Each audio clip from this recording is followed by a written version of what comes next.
এইটা তুই বানাইছিস? এই কেক তুই বানাইছিস? এইটা কোনো কথা রত্না? বাহ, রত্না আসলেই তো। এটা তো রিয়ানের সাথে ম্যাচিং হয়ে গেছে। এখন না, পরে। পছন্দ হয়েছে? আজান দেখো।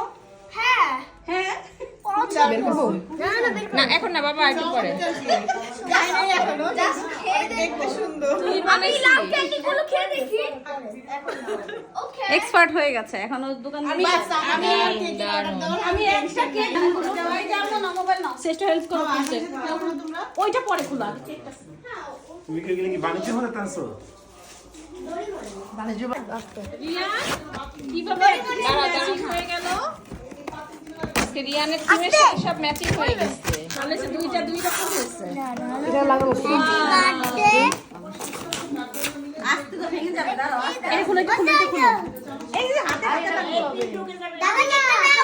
প্রফেশনাল মানুষ আমি 2 দিনে কেক করছি ডরিমন দিয়ে আমার হ্যাঁ আর আমার 2 দিনে মাত্র কেক থেকে কেক বানানো আরো কাছে যাও রিমের কাছে হ্যাঁ আদ্রিতার পাশে দাঁড়াও।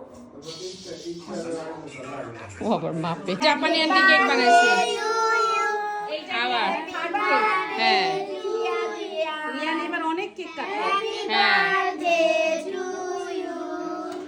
এবার করতে চাই না, করতে চাই না। 3টা কেক কাটছে মানে কখন খাবার কেকটা কেমন হয়েছে বলো? মজা, ইয়ামি ইয়ামি। আমার মার হাতে বাজাইছে হ্যাঁ মজা হয়েছে আমি যে মনে করছি তুমি বানাইছো। আমাকে হেল্প হেল্প করছে। আয় আয় আয়